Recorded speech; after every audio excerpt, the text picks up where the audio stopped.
You Lord. धन्यवाद, धन्यवाद, धन्यवाद। परमपिता परमेश्वर, हम आपका हृदय से धन्यवाद करते हैं।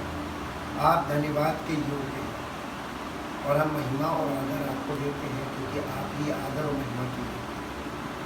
आपने इंसान को उसकी दशा से निकालने के लिए सब कुछ किया है और आज भी आप ही सब कुछ कर सकते हैं और आप ही की ओर से सब कुछ हो रहा है। हम आपका धन्यवाद करते हैं। चाहते पिता परमेश्वर, हम सब का जीवन आपकी महिमा का कारण है और आपकी योजनाएं हमारे जीवन में पूरी हो और आपकी महिमा करें। आज के वचन को, अपने आप को और सब सुनने वालों को आपके हाथ में सौंप।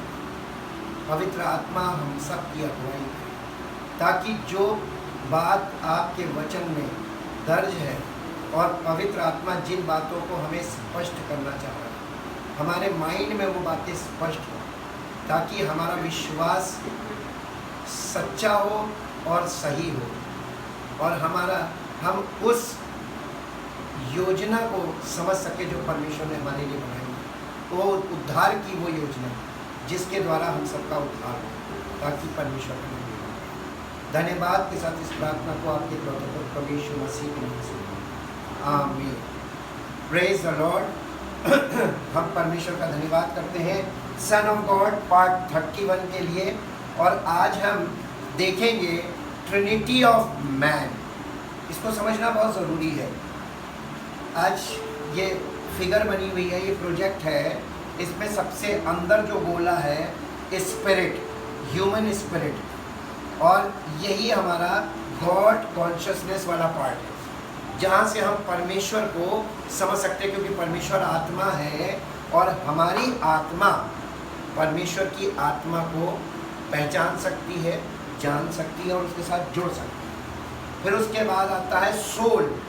सोल हमारा प्राण है, ये सेल्फ कॉन्शियसनेस पार्ट है।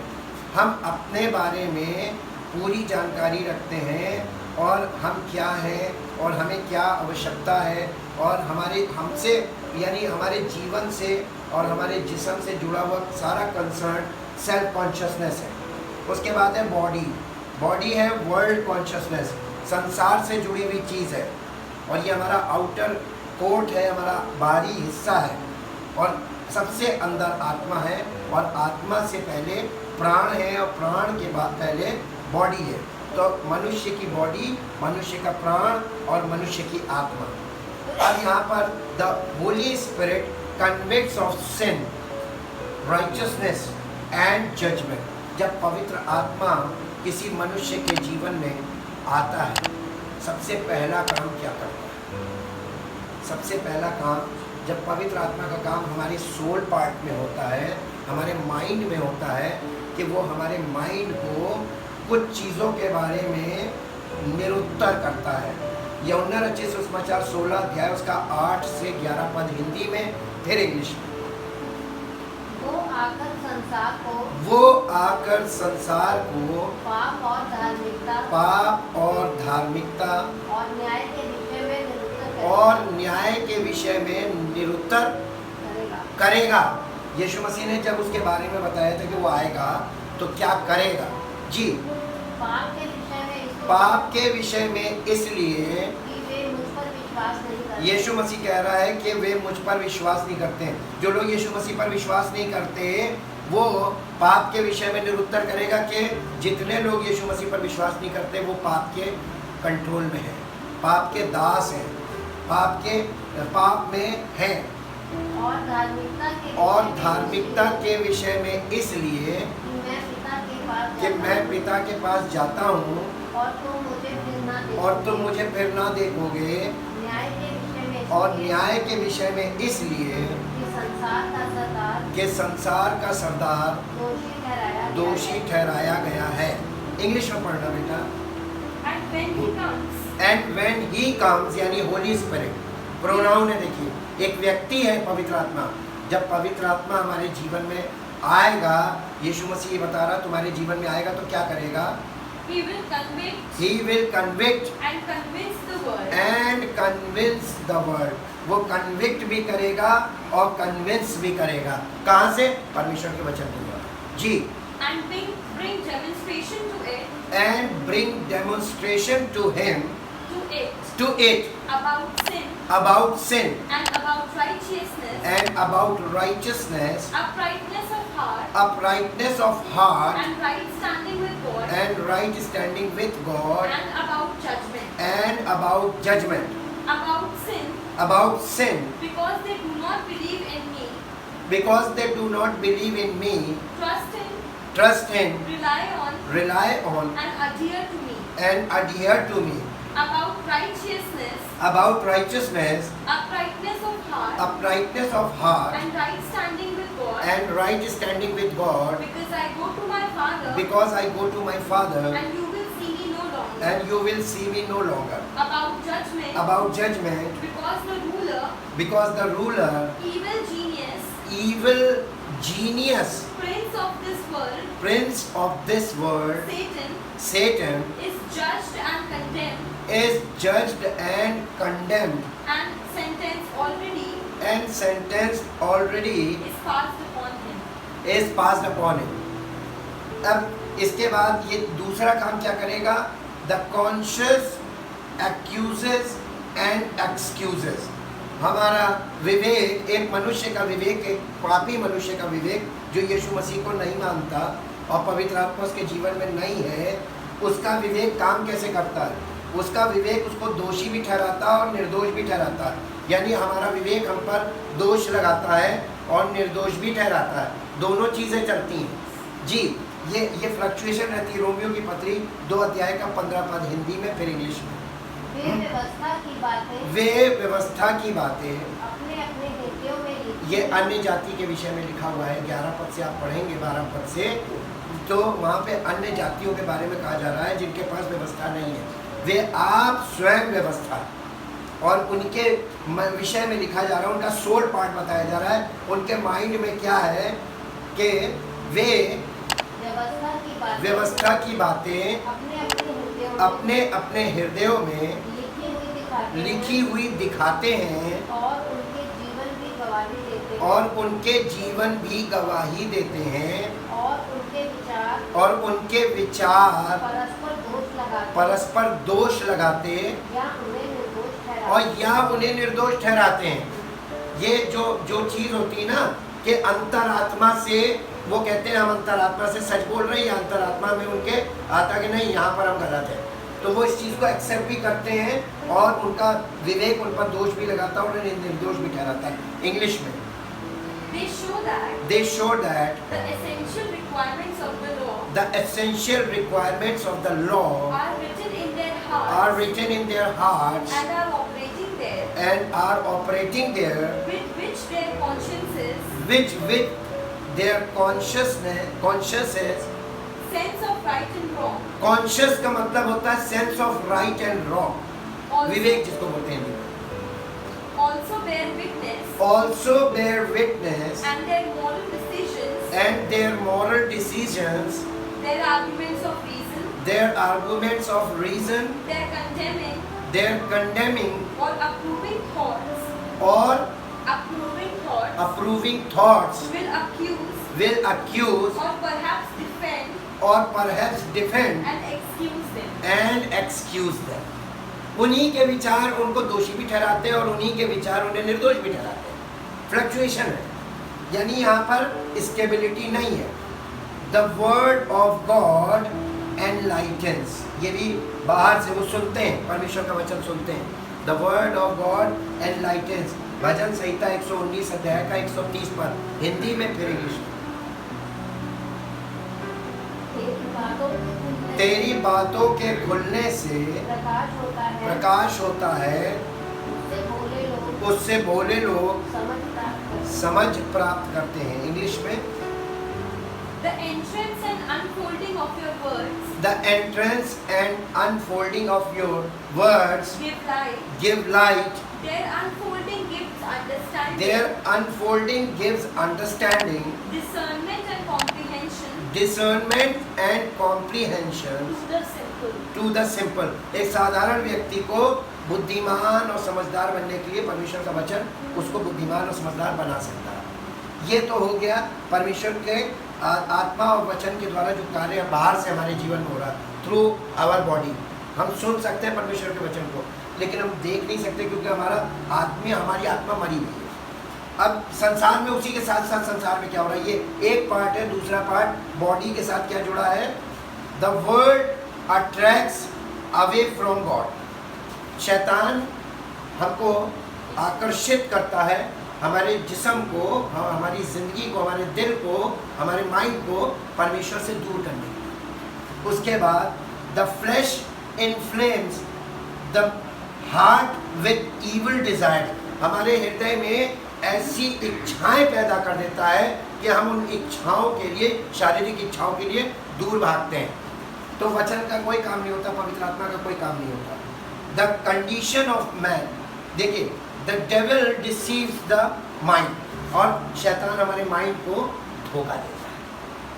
परमेश्वर का वचन हमारे माइंड को रोशनी दे रहा है, अंडरस्टैंडिंग दे रहा है, और उसी के साथ साथ शैतान धोखा दे रहा है।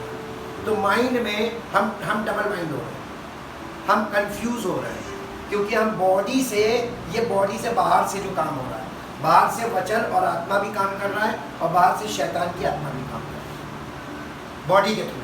ये बॉडी जो है, हम संसार से यानी वर्ल्ड कॉन्शियसनेस में है ना, तो संसार के में क्या हो रहा है, संसार में कहाँ क्या हो रहा है, हम जिस्मानी तौर पर इसी चीज़ों में ध्यान देते हैं। हमारी आँखें, हमारे कान संसारी बातों में लगे रहते हैं। इसलिए ये वचन और पवित्र आत्मा की बातें हमारे दिल में बहुत काम नहीं कर पाती। The condition of man's spirit, soul and body, this is the condition of man's spirit, soul and body. ये अभी उद्धार नहीं पाया हुआ, ये उस समय की कंडीशन। अब हम आते हैं इसकी कंडीशन को देखने के लिए। Effect of the fall of Adam in our life, आदम के पतन के कारण हमारे जीवन में उसका क्या प्रभाव है। पहला कुरिन्थियों 15 अध्याय 21 और 22 पर, हिंदी में फिर इंग्लिश में। क्योंकि जब मनुष्य के द्वारा मृत्यु आई तो मनुष्य ही के द्वारा मरे हुओं का पुनरुत्थान भी आया।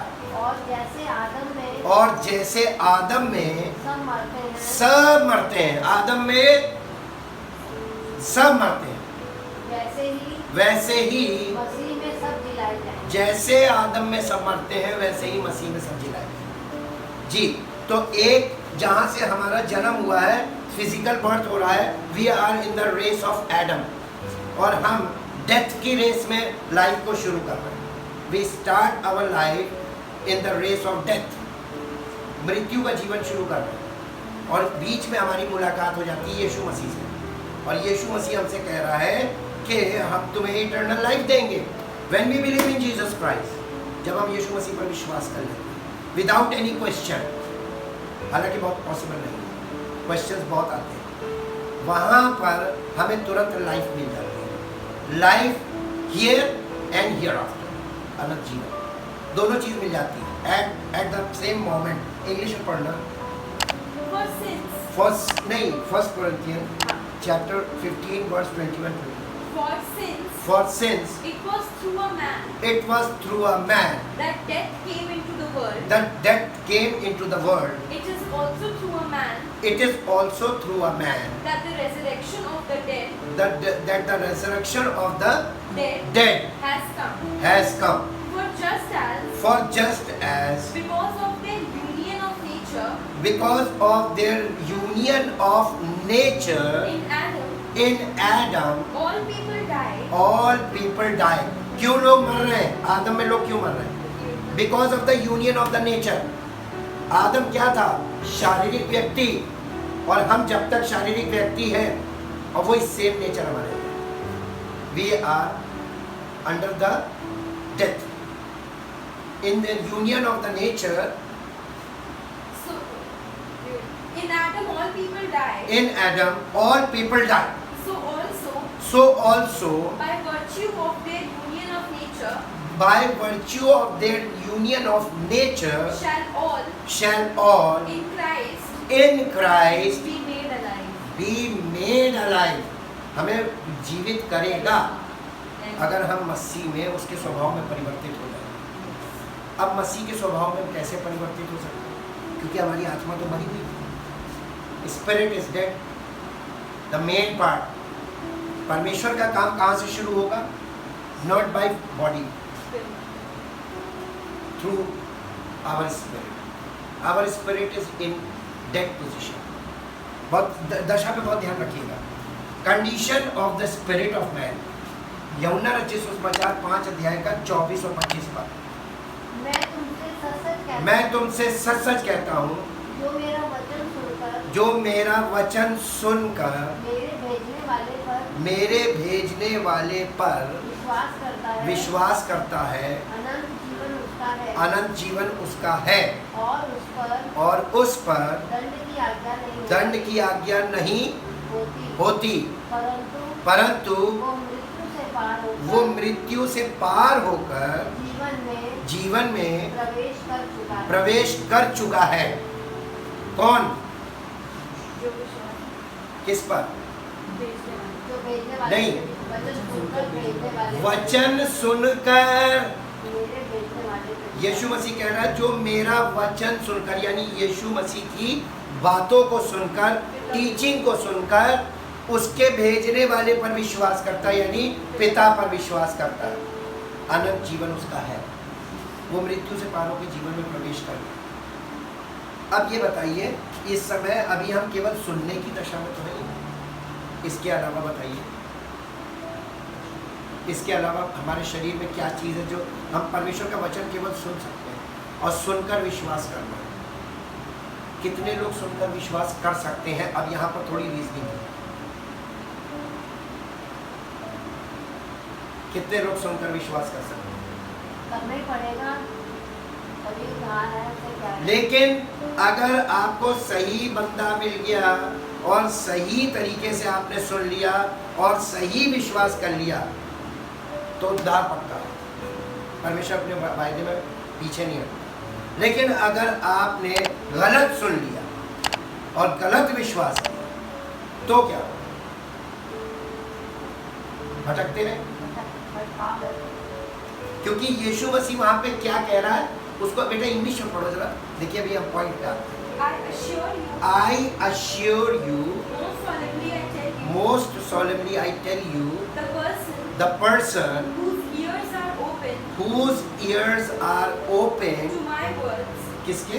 to my words, यीशु मसीह। आप यीशु मसीह की बात कैसे सुन सकते हैं? क्योंकि यीशु मसीह ने यूहन्ना 10 में बोला, मेरी भेड़ें मेरा शब्द सुनती हैं और वो पराये के पीछे नहीं।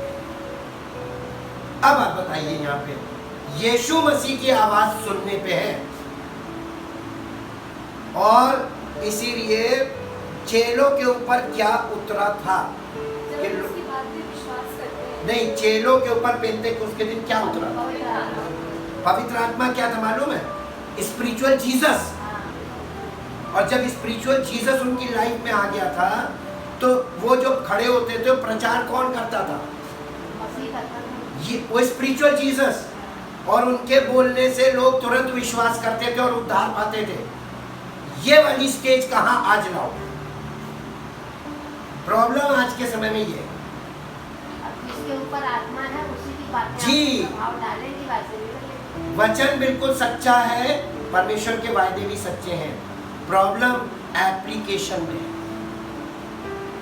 बंदे सच्चे कहाँ से लाओ इस युग में? अब पढ़ो बेटा। The person whose ears are open to my words, whose ears are open to my words, जिसके कान, जिस व्यक्ति के कान मेरी बातों को सुनने में लगे, यानी पवित्र आत्मा की बातों को सुनना। जी, who listens to my message, who listens to my messages and believes, पवित्र आत्मा के द्वारा दिए गए मैसेज को सुनना और उस पर विश्वास करना and trusts in, और उस पर भरोसा करना and clings to, और उसके साथ जुड़ जाना, उसको ग्रहण कर लेना and relies on him, और उस पे टेक लगा लेना who sent me, कि किसने उसको भेजा है, has possessed यानी वो उसी समय उस चीज से भर जाता, possess now, eternal life. उसी समय वो अनंत जीवन से भर जाता है। And he does not come into judgment. और वो परमेश्वर के न्याय में नहीं आएगा, बच जाएगा न्याय से। Does not incur sentence of judgment. Does not incur sentence of judgment. And will not come under condemnation. And will not come under condemnation, यानी वो उस पर वो दोषी नहीं ठहराया जाएगा। But he has already passed over. But he has already passed over out of death. Out of death. वो मृत्यु से पार होके जीवन में प्रवेश कर चुका, करेगा नहीं, कर चुका। कितनी देर लगी आपको उद्धार पाने में?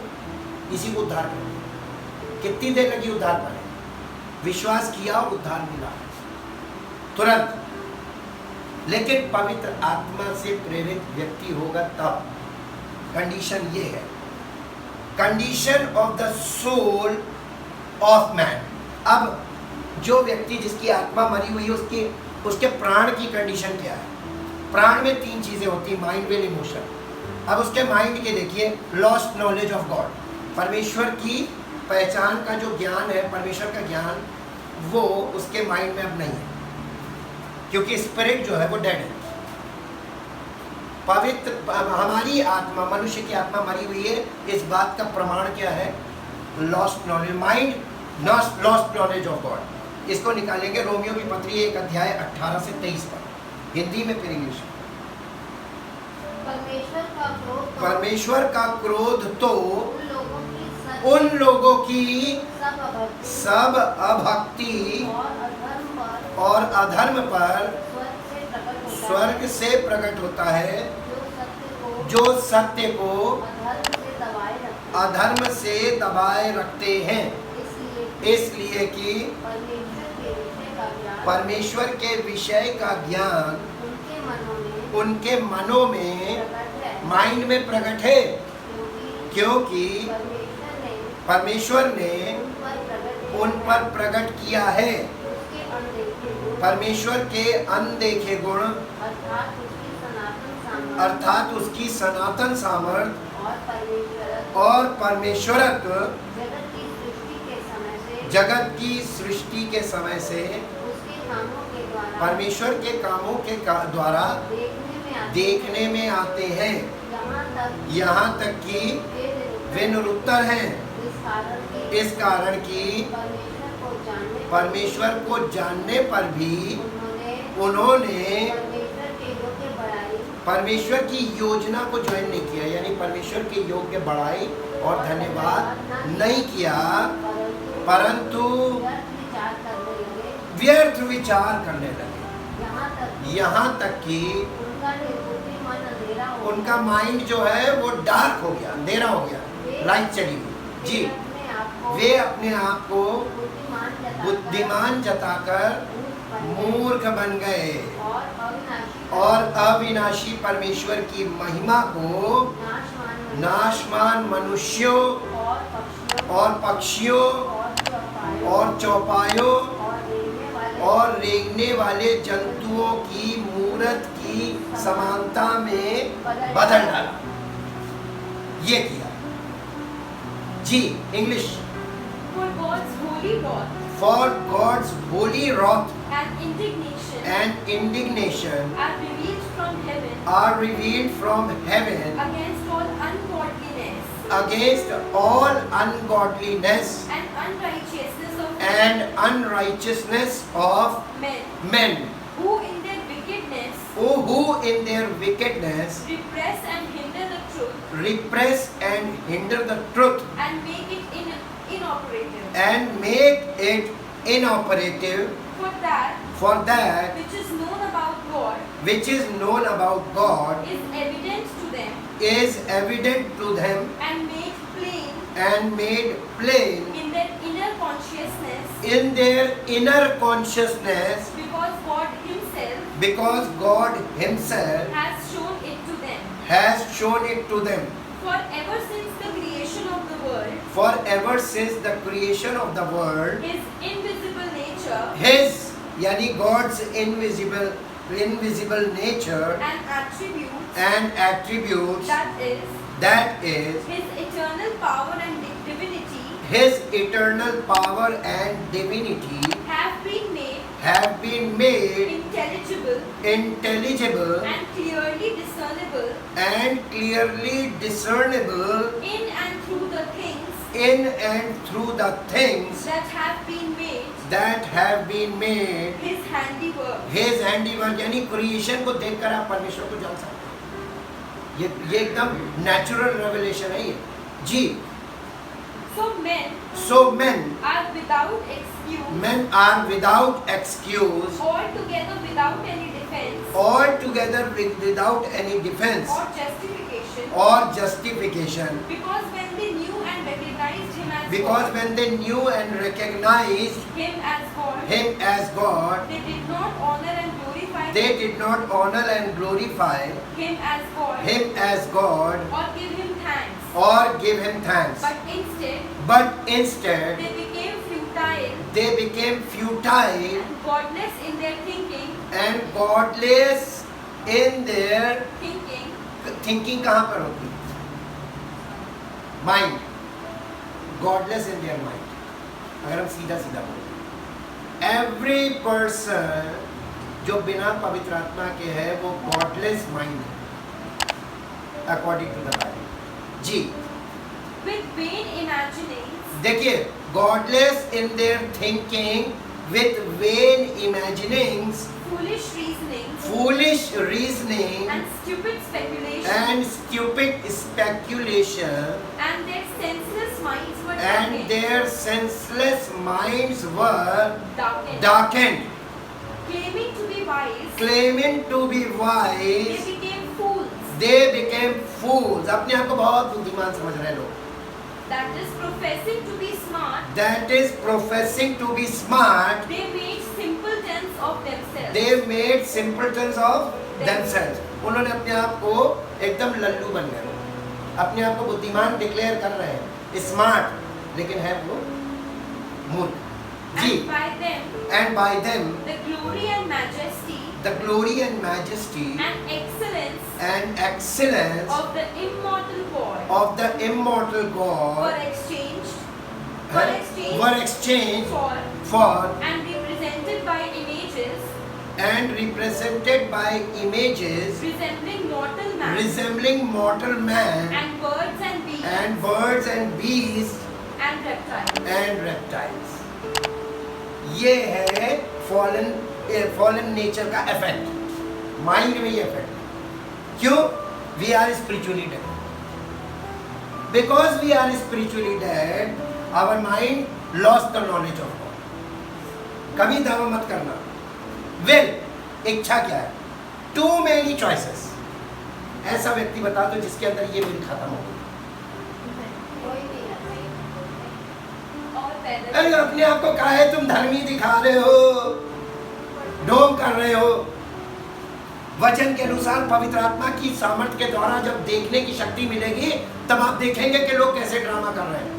और आप भी देख रहे हो, परमेश्वर भी देख रहा है, लेकिन वो खुद नहीं देख पा रहे कि वो क्या कर रहे हैं।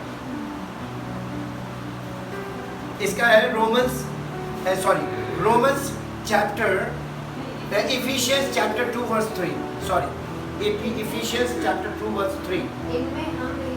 इनमें हम भी सबके सब पहले, इससे पहले कि हमारा उद्धार हुआ और पवित्र आत्मा के अनुसार हमने जीवन शुरू किया, इससे पहले हम जीवन कैसा बिताते थे?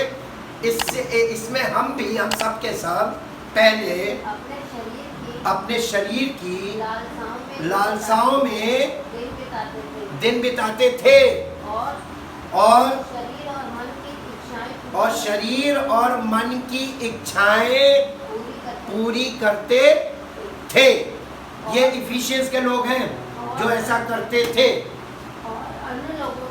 और अन्य लोगों के समान स्वभाव ही से क्रोध की संतान थे। ऐसे लोग क्रोधी बहुत होते हैं, स्पिरिटलेस जो होते हैं, जो पवित्र आत्मा रहित लोग होते हैं, वो क्रोध के धनी होते हैं।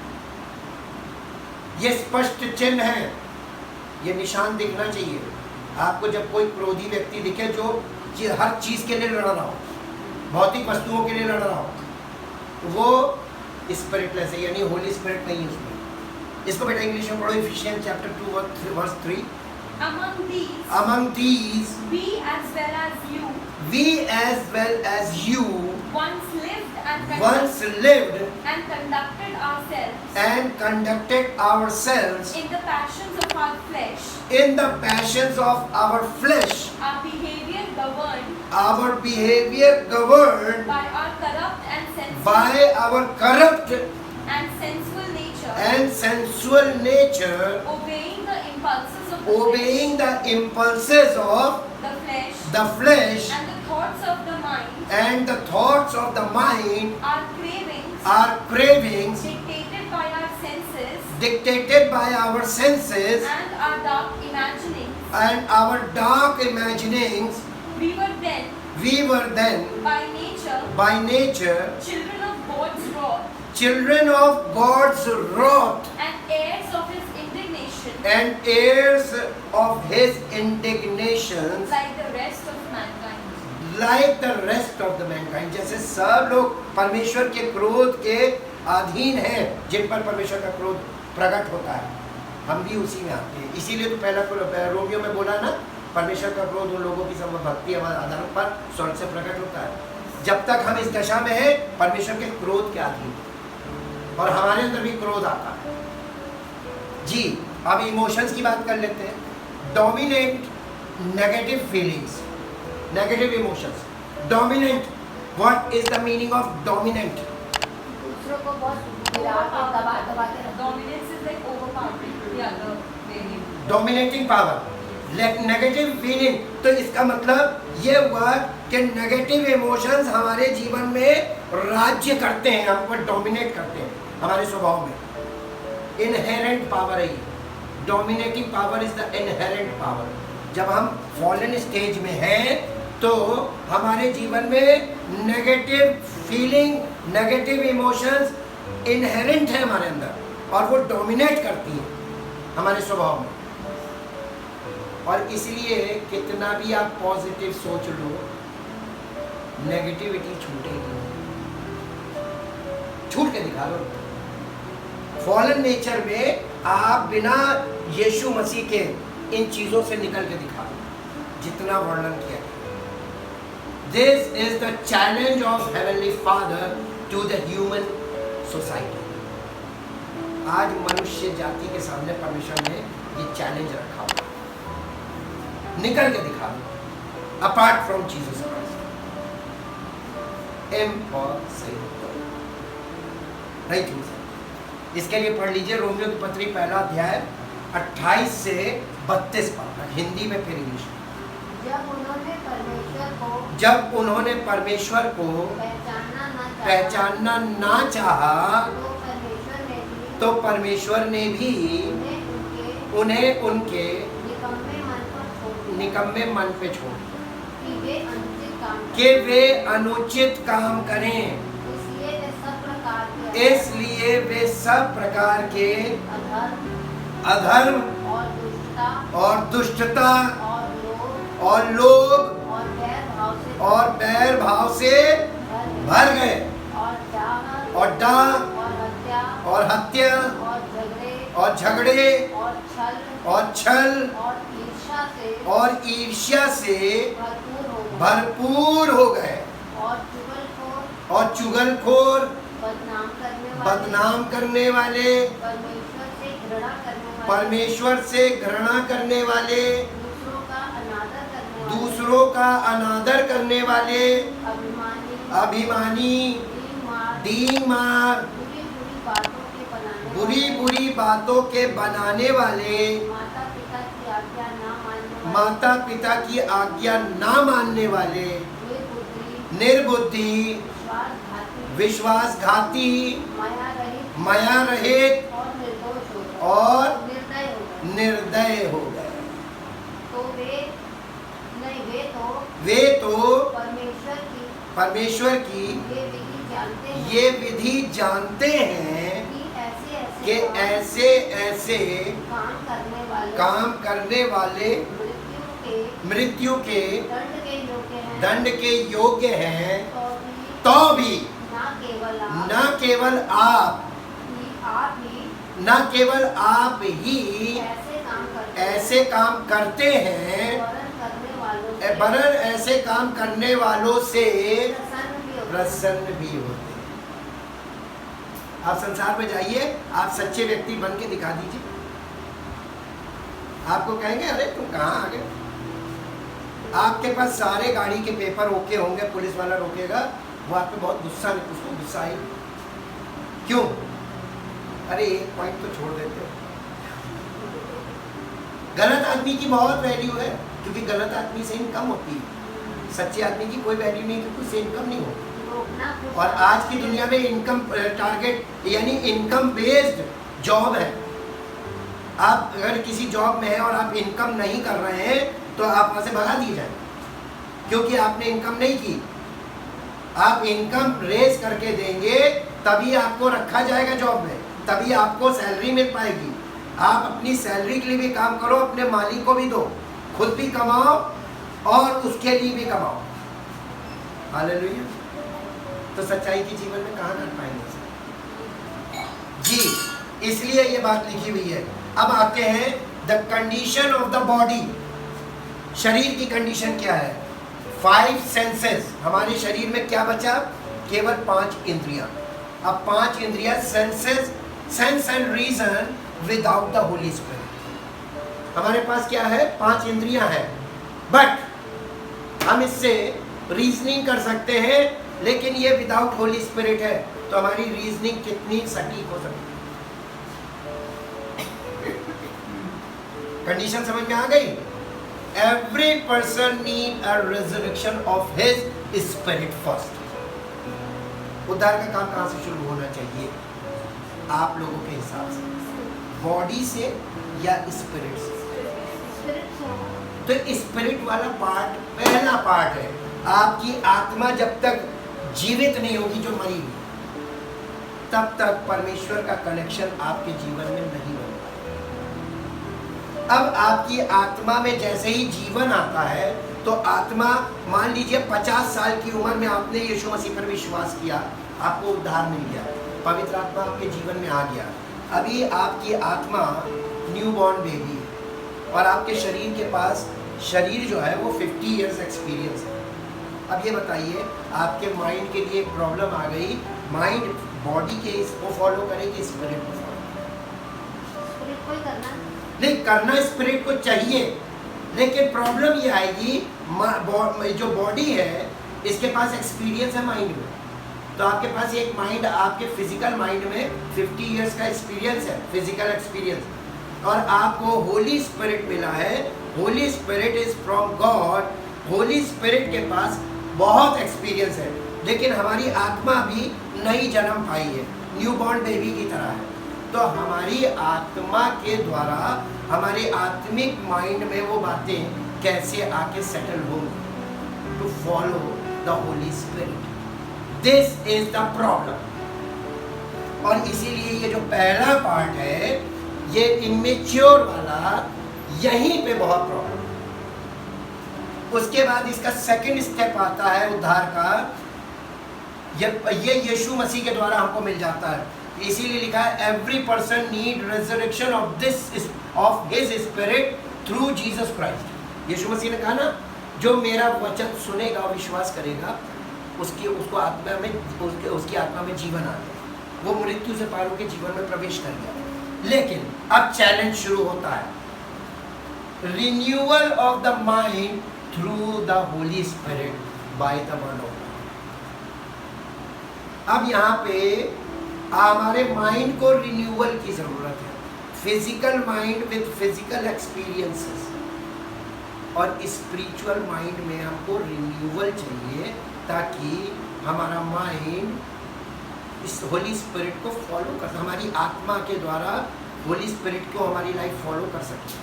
तो लाइफ कहाँ से आ रही? Life governs through the mind. Life की गवर्निंग कहाँ से होती है? माइंड से। और माइंड जो है वो या तो शरीर के अनुसार चलेगा, और या हमारी आत्मा, जो पवित्र आत्मा के कंट्रोल में। शरीर जो है वो संसार से जुड़ा हुआ, तो शरीर का जो इनपुट है वो है फ्रॉम द वर्ल्ड, और आत्मा का इनपुट कहाँ से है? होली स्पिरिट। आपको जीवन जीना है तो किधर से जिएंगे? दो सिरे हैं और माइंड कॉमन है, सोल हमारा कॉमन है। जिधर का जीवन जिएंगे उधर के ही इमोशंस आपके अंदर, और उधर ही की विल और माइंड कंडीशन उधर ही की होगी। अगर आप होली स्पिरिट के अनुसार नहीं चलेंगे तो ये कंडीशन रहेगी फिजिकल लाइफ। जब आप होली स्पिरिट के अकॉर्डिंग चलने लगेंगे तो ये कंडीशन चेंज लेगी। तो ये कंडीशन जब तक चेंज ना ले, इसका मतलब सब लोग अभी इसी कंडीशन में फॉलन स्टेट। इसलिए इफिसियों की पत्री में, मेरे साथ निकाल लीजिए, इफिसियों की पत्री उसका 4 अध्याय